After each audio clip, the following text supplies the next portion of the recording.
Hi,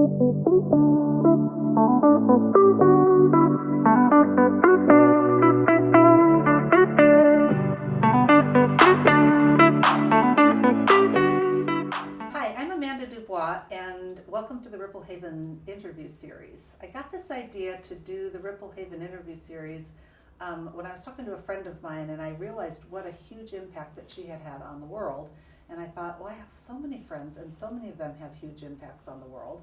And today I have Deb Sheehan, who's one of my friends, who's like a badass. And so welcome, Deb. Thank you. It's nice to be here. So Deb was super helpful. My third book, Unshackled, is about moms in prison. And part of what I had to do I have a lot of friends who were moms when they were in prison, but part of what I had to do when I was sort of researching for the book was actually talk to you guys about the details of what it was like to be in prison when you've got children on the outside, and how a woman can manage being a mom and being locked up at the same time. And Deb was really, really helpful to me in that regard while I was writing the book, and you read a lot of versions of the book and gave me tons of people. I mean, we're talking about down to they don't wear brown uniforms, they wear blue uniforms, and the lock on this gate, you have to go through 2 gates before you get in instead of 1 gate. It was very, very detailed. So all of the details of life in WCCW, Washington Correction Center for Women. Washington Correction Center for Women is thanks to Deb, and they're very accurate details. So thank you for coming and talking. What I really am curious about is your experience as a mom in prison. Like, what was that like? How old were your kids when you went in, and how did you maintain a relationship with them? So my youngest was 15 and a half, and my oldest, I was arrested on his 21st birthday. Oh. So it was a bit of a challenge and something he will always remember. Yes. I'm very fortunate that I was one of the mothers that I had a great relationship with them before I went in. And so I was able to maintain that, even though my ex-husband and we had got divorced while he was inside. But he would not fill out the paperwork for my youngest to come see me. Like, he visited me in jail, but would not fill the paperwork out for him to come see me in prison. So I went like 3 years without actually seeing him. It wasn't until he turned 18, could do the paperwork, and my oldest son brought him and his girlfriend. And so it was hard. I didn't even have anyone putting money on my phone so I could call and talk to him. So let's back up, because people might not know what putting money on your Oh, phone okay. means. That's good. Yeah. So while you're incarcerated, in order to call out, someone has to put a money in this account.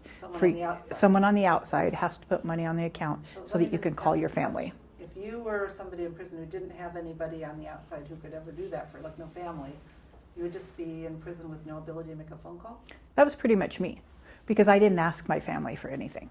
And so until they got to the point, yes. So the answer is yes. If you have no one putting money on, you're not calling anyone.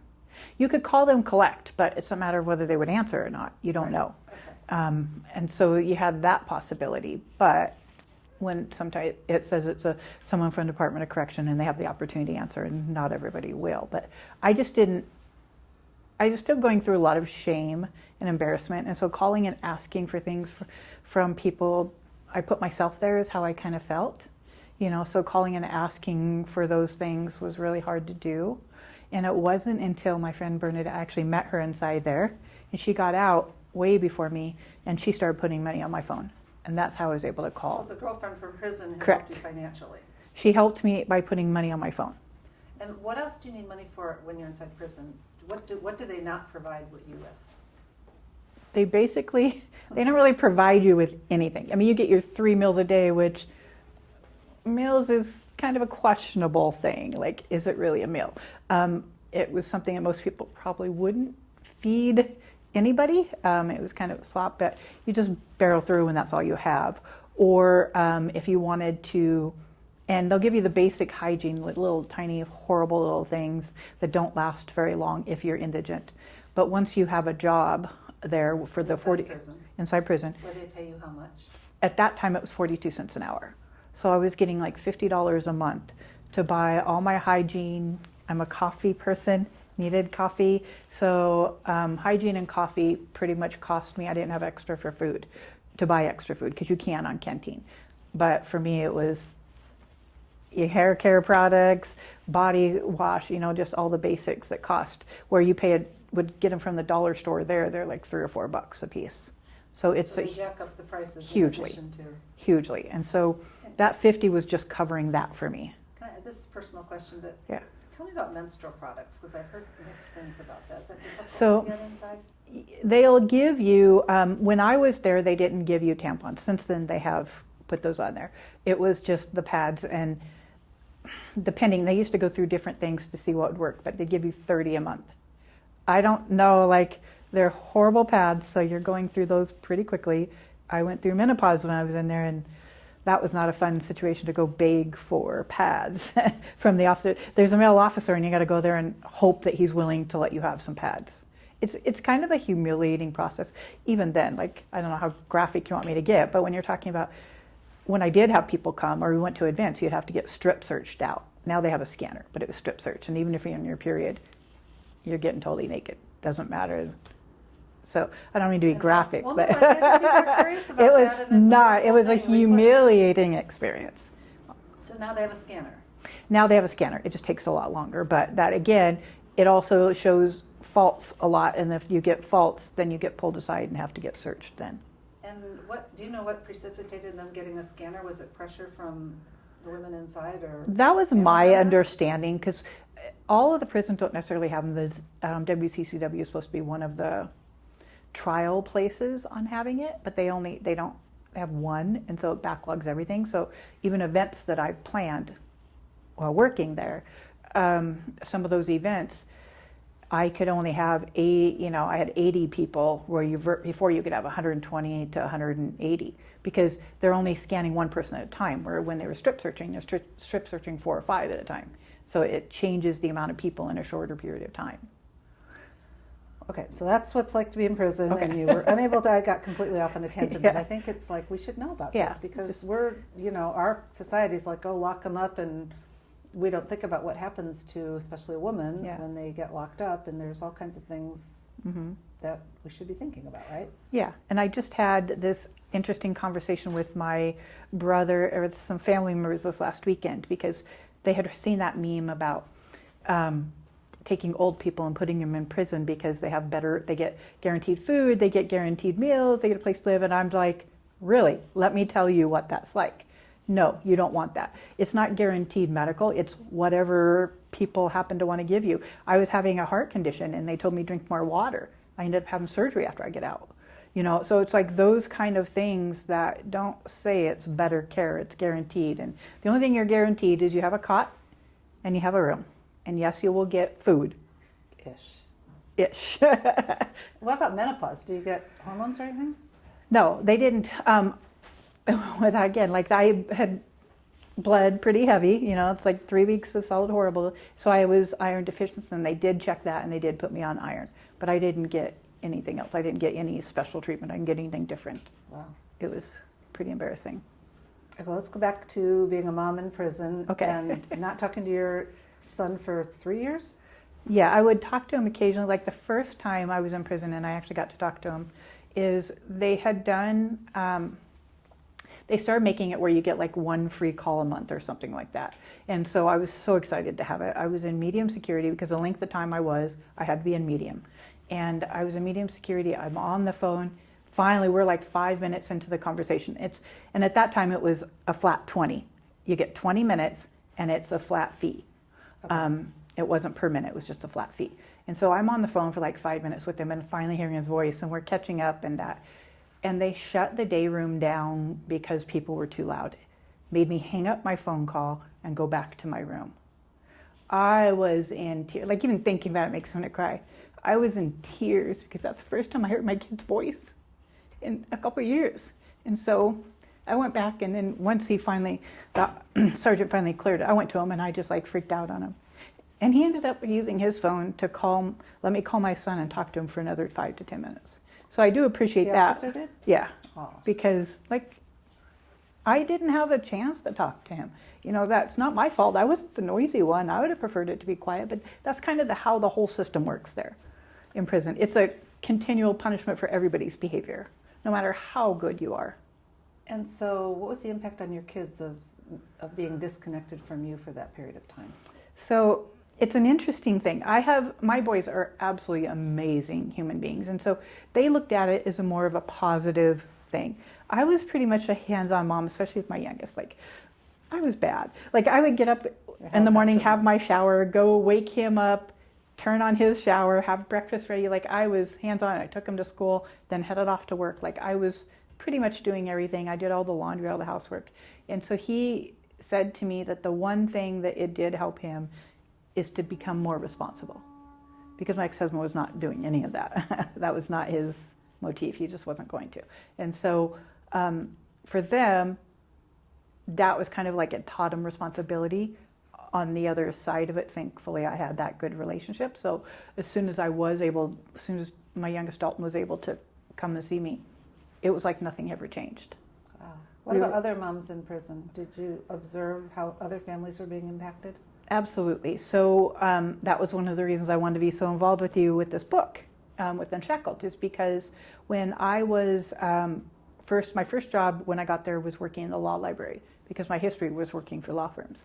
And so I started working in the law library, and I started to see one of the other people there that was working there with me. She wanted to do more family law things and help them with their family law. And that's when I started realizing more and more moms were coming in, like, with no contact with their kids. And even though they were like me, a hands-on mom, the kids were the only person there for them. So they either got farmed off to family that really had nothing to do with them, or they went into the foster care system. And so one of the things that was happening at that time was, at least it started when I was there back in 2014 and 2015, it started more where some of these outside organizations would come in and like IMAP and Washington Defenders Association. Incarcerated Mothers Advocacy Program. Yeah, so the lawyers coming in to help you guys. They weren't officially, there was a lawyer that overseen them, but they were law students. Okay. And so, but there was other, like Washington Defenders Association, there was a few others that came in. Specifically for family law. For family law. Because that's something people forget Correct. about. Like, when you think somebody's in prison, you think all they need is a criminal lawyer. No. But really, they need a family law lawyer. They need family law, they need civil law, they need the whole spectrum. And they're not getting any of it, because the only guarantee through legislation is that if you, especially for family law, if you have a CPS case, you will get help in prison. Not saying it's great help, but you will get help. You're allowed then, they have to make sure that you make it to all of your hearings, that you have to allow you a court-appointed attorney. Like, there's supposed to be certain things happening. I'm not saying they are, but that's the guarantee through legislation. If you've been a great mom and never had CPS involved, you get no help. But your children are still on the outside without a mom. They're still on the outside, and they don't understand what's going on. I mean, to kids, most kids think of everybody else think of your own kids. Like, they don't understand what's happening. All of a sudden, my mom's there and now she's not. She must not love me anymore. And they start internalizing that. And so that was part of why I also earlier this year in April had went and spoke in front of Superior Court law judges, family law judges and juvenile. And that was one of the things I was trying to get their acceptance on, is when they're passing down or they're having these hearings for family law with mothers that are incarcerated. Understand the barriers of why. It's not that these mothers don't want to participate. Sometimes they're not even finding out that hearing's happening until after it's already happened. Or they don't have. It's going to impact their parenting. Correct. Right? Like, they 100%. lose their child. 100%. They're going to tell them. And I can tell them. And so, and I won't necessarily blame DOC. I think it's just that there's no policy, there's no pure way of making sure it's happening all along the way. There's no one guiding that process. They have someone that's supposed to be helping with the CPS ones, but they have no DOC employee that helps completely with that. So that's become a passion of yours, and let's Correct. talk about then you get out of prison and you start getting active in the legal community and in the post-incarceration community, and you also went to college. Correct. So talk about that a little bit. While fortunately I worked for you and your family law firm, I appreciate that. Which is super fun. And so at the same time I was working for you is when I was finishing my own degree, because once I got out, before I got out, I did a lot of self-reflecting, and I was realizing, like, if I hadn't gone to prison, I probably would never, I could say I wouldn't have finished my degree. But things changed. I started seeing how wrong things were in there, things I wanted to change. legislation, laws, different things, how DOC policies, different things like that. And so I figured, the best way to do that, to get people behind me, was to get that degree. To people to actually listen to me, I had to have that degree. And so do you won a big award? I know when you were working in our office as a paralegal, you were the student, or what was yeah, my senior year, I went to Central Washington University, but I did it all online, but we still were, it's active, it was interactive, because it was also during COVID time. And I had a wonderful advisor that she also had created a panel. She had me create a panel with other formerly incarcerated and talk to all of the students there and stuff. And so she nominated me for a Student of the Year and for my senior year. And it was for Puget Sound, but there were probably 1,200 seniors at that time. And I read the letter that she did, and I almost started crying, like, who is this person? Like, it didn't feel like me. It felt like, it was kind of like, wow, this person's pretty cool. But I never felt that way. And so I was so excited. I was thrilled that she even nominated me. And then shortly later, I actually was chosen. I got the award for the Student of the Year. That's and that to me felt like a great accomplishment. I mean, I was 55, like, hey, things are different as you're finishing now versus how it was when we were younger. So I took that, that meant a lot to me. That really, I felt like, it felt a little like I've mentioned before, like a little bit of the imposter syndrome, like, really, do I deserve this? I mean, I'm just doing what anybody else would probably do. So it just felt a little surreal. What anybody else would do, and then a whole lot more, because you care so much about people. So I do. So then let's talk a little bit about your career since you've been out of prison. You've worked for my office for a little while while you got your feet under you. Correct. Because our office, we recruit formerly incarcerated employees. Very much so. Really, I've told everybody.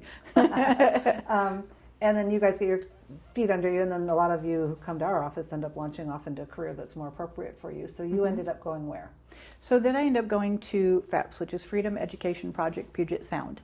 They're the ones that do an AA and a BA program inside the same prison I left, in WCCW. Okay.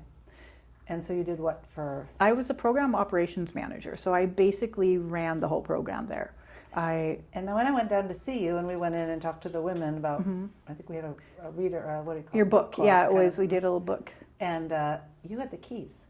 Yeah, it felt really weird to be able to have the keys to every building, every door, to be able to have access, a badge that allows me just to walk in and out of the same gates I couldn't even come close to before. What was that like? Very surreal. It felt very, it took me a little while to realize, this is okay. There's red lines that you have where you can't pass. And it was hard. I would come up to them and realizing, take that step over, I can go across that line now. It was but it really was, the hardest part about working there was when I leave, and I'm leaving all the people I know behind. I'm leaving people. So you still have friends inside? Yes. I knew I had only left there in September of 18 and started working there in February of 23. And so I still had lots of people I knew there, they knew me. And then when other people would find out, hey, you used to be here, it was kind of motivating for them, to see that. So yeah, it really was. And connecting with the other mothers I know that are there that are still having challenging situations with their parenting and kids going into foster, and just kind of reconnecting with them. And that's where I want to be able to start helping you with your book and making those connections. So talk a little bit about the ripple effect that you have. I know you don't think you do, but yeah, you impact, when you're working at FEPS or you're talking to judges. So let's just use the judge talk as an example. You're in a room full of judges, and none of them have probably been in prison, and none of them have really probably ever heard a heartfelt, speech or a panel from a mom who's been in prison. And so how did you want to impact them? What message did you want to give them? And what would that then, and if all those judges took to heart what you told them, how would that then impact our community? So one of my focuses in understanding people, one of my things is always to understand people. Understand your audience, understand how you can reach them. And I knew that reaching them and telling them what they may see as, woe is the mom that got herself in prison. It wasn't about that. It's about the child. And that's how I knew I had to reach them, is to let them know, like, no matter how you may feel about this mother, like it motivates the women inside to have something to come home to keep that connection with their children. And it helps them to do well. For the child, it helps them to not internalize, what did I do that my mom doesn't want to talk to me anymore? What did I do that I can't see her? What did I do that I got taken away? Because regardless of whatever you tell a child, they're going to feel that way. I think we all know our children internalize a lot of things. And so that self-worth perpetuates and it continues until they feel they don't have any self-worth as they're getting old. People are always going to leave them. Like, it's that kind of thing, and they end up going into the same, to sometimes being just as impacted themselves. And so my goal with the judges were to just get them to focus on the child and the child's needs, not what you think about this person, but how is this child going to feel in this? What truly is best for this child? And the judges were they asked wonderful questions when it was done, very impacted. I also, we did a PowerPoint, and because it was me and two other people, and we did a PowerPoint, and I had pictures of my boys when they came to visit me in prison in there, and my youngest would not like some of those pictures that were up there, but and so it just kind of like putting a face to it, regardless of what people think. Oh, you have white privilege. If my white privilege gets you the benefits you need, does that matter? And not that I feel white privilege, because you don't know my life. You don't know what I've gone through. You don't know what I've been through. So calling me privileged feels a little uncomfortable to me, as I'm sure it's intended. But, so my goal was to kind of change their minds. And when they're getting in front of those family law situations, I asked them, please, in understanding that the mom's not just not appearing. DOC has no obligation to help them appear for these family law cases. So in other words, when a mom in prison has a family law matter that's going to be heard in court, it's not just so, like we all see on TV, they drag the person in the orange jumpsuit into court for criminal hearings. Yeah. They don't do that for family law. So if there's a hearing in front of a judge where a mom who's been in prison is going to lose, they're going to put her child in foster care, or, somebody's going to take custody of her child, she doesn't necessarily have a right to be, like, they don't have to take her to There's that no hearing. obligation. So for she the has DOC. to really, really fight. Yes, and hopefully she has the right counselor that will help her be able to do a hearing in his office, But then again, there's procedures for that. You know how it goes. You have to put a notice of, somehow you have to notify the court you're going to be there, and that, And it's on Zoom or something. On Zoom. And okay. so there is opportunities if the right things are in place to make that happen. But the stars have to align just Correct. right for a mom to show up in a hearing. Correct. And hopefully they've children. heard about it. I have talked to one mom who said that she didn't even know she lost her kids until one of the records people came down and had her sign this form. She lost her kids and she didn't know it? No, because they had her come. They had one of the forms. She had one of the records people who gets all of that information, the court documents and stuff, came down and said that CPS or DCYF was taking your children to sign this, like you lost your court case. And she's like, I didn't even know I had a court case. Like I had a court appearance. When you say lost your children, you're not saying they're put in foster care. It's like they'll terminate your parental rights. Correct. And that happens a lot. And, I can't honestly think of what the act is right off my mind. I don't know if you know, but there's an act that was, and I had a conversation with judges about this too. There was an act that was initiated many, many years ago that stated that if your kids are in foster care for over 18 months, they have a right to take your parental rights away. And so if a mom got sentenced to prison for 3 years, they say that they try not to do that, but we know it doesn't. It just depends. There's so many variables. There's no guarantee it will, and there's no guarantees it won't. And then when I was writing that book, I asked you to do some research and sort of like a white paper on what happens to those kids. Those kids have a real high risk of then going into the system, right? Correct. They get parental rights terminated, or they get put in foster care, but there's nobody who loves a kid like their own mom, Correct. right? Correct. And a lot of the dads what happens with the dads? A lot of them, the dads don't.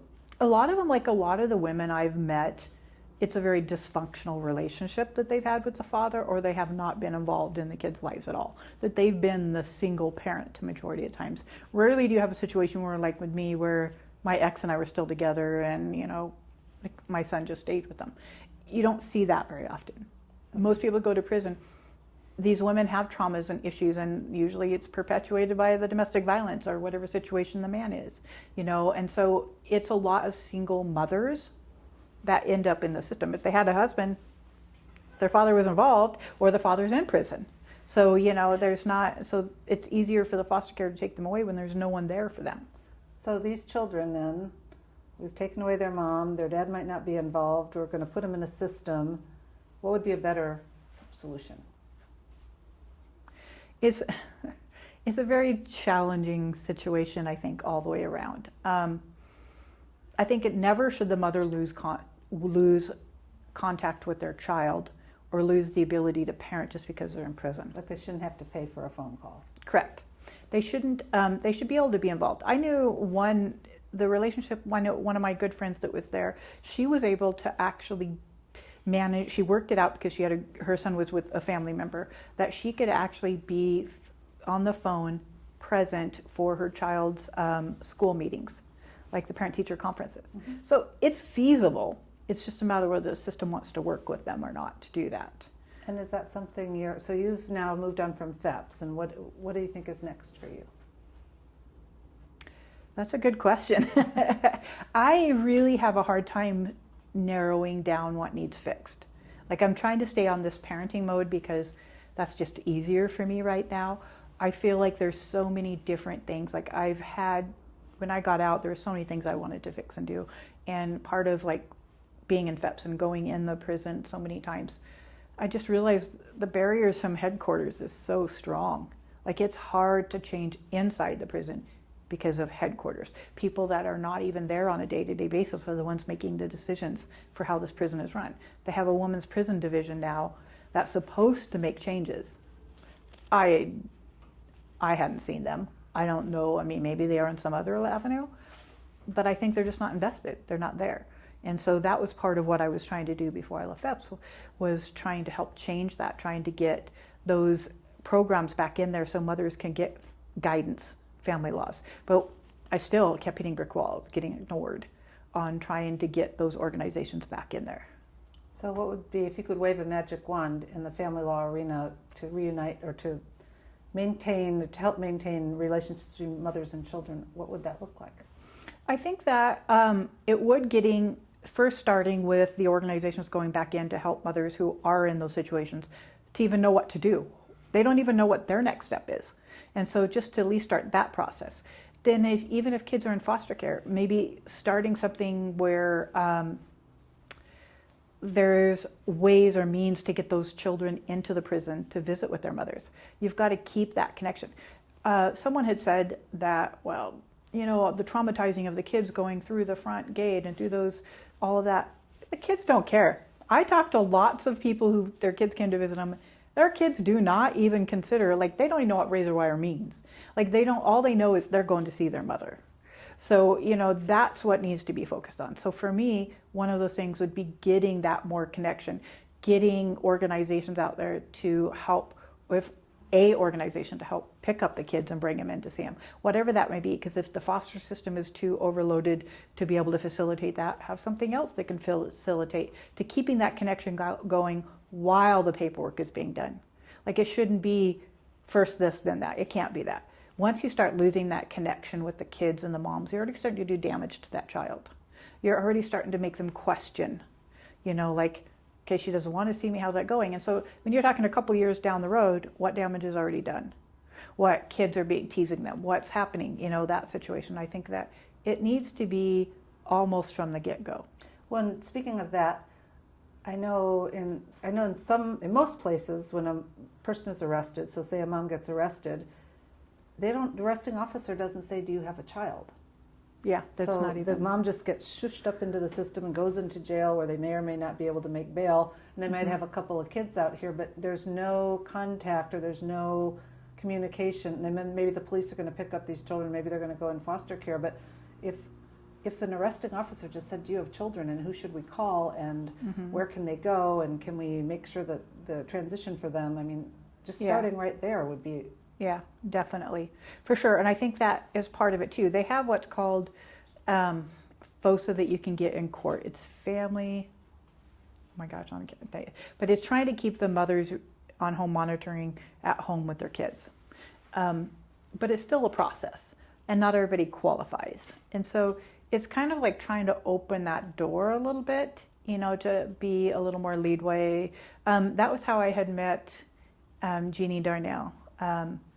Way back when I was there, I was on a panel with her with FOSA. I cannot believe I don't remember what it is. Okay. But it's like connecting the parent with the child, and they could go home from court. You can get it, and it will take you home. It'll let the mother stay home with the child. You can also get it for like you can also get it while you're incarcerated for like your last year or something like that. But even then, they were backlogged, and it's stringent, and it's hard to get. And then if you have a violent crime, you don't get it. And that was one of the things one of the bills I was working on was Jeannie Darnell, she was senator at that time, in there, is trying to add violent offenders on to the FOSA bill. Because even if whatever they consider violent offenses are pretty generic, even if that doesn't mean you're not going to eventually go home to your child. That doesn't mean that you're not going to have contact. Wouldn't it be better that it's a supervised continuation, starting it on a healthy way than, hey, there's the door, goodbye, have fun with your kids. It's like there's no connection. It's a very punitive society. And so they would much rather punish the person's behavior than understand the ramifications or the ripple effect of what that would be. There's a ripple effect, right? And it's a definite ripple effect. Right. You can't pull kids away from think of the kids that have been violently beat, they still want their parent. So when you have these kids that are what they consider a healthy environment, they're being taken care of, they're doing that, and all of a sudden our mom doesn't want to be there, is how they perceive it. They just don't want to be there. There's going to be an effect. There's going to be. It's like even with my son. There's good, there's bad. I mean, it doesn't mean, I remember calling him, I was able to call him more when I was in jail for 9 months because my ex was putting money on my phone, and I call him and I said, man, you believe I've been here 6 months? And he's like, I try not to even think about it. I just try to think that you went away to work and you haven't came home yet. Oh. And it's those things that kids don't understand. And he was 15. So figure he was having a hard enough time. Imagine a little child that has no concept what the world's like.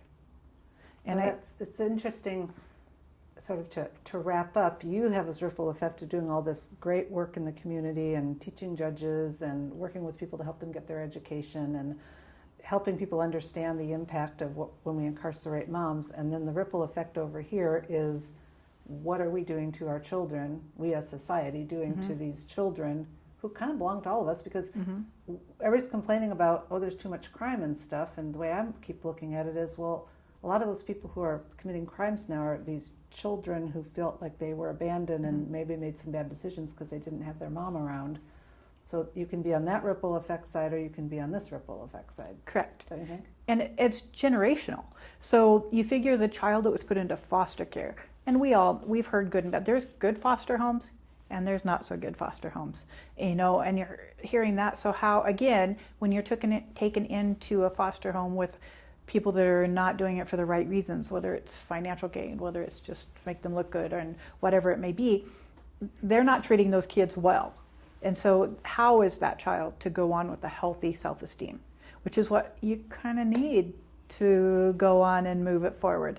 And so, yes, we are creating that ripple, and we're perpetuating generational criminals, if you want to say a better word. Which side of the ripple effect we're going to be on. Either we're going to try to figure out a solution to this like you are working on and make a ripple effect in that world, or we're going to continue as we are and continue the ripple effect we've got here. So thank you so much it's so interesting to hear your perspective on this, and I really appreciate so much for the help that you gave me on the book, because it made it much more accurate. So thank you. I'm excited about it going out. This is another one, you guys. Like, all of these interviews are amazing, and Deb is amazing, and I'm really grateful that you came and shared your story with us. Well, thank you for having me, and I appreciate you more than you'll ever know. Oh, so sweet. I like it. Can't wait to see this in a movie form. We're working on that.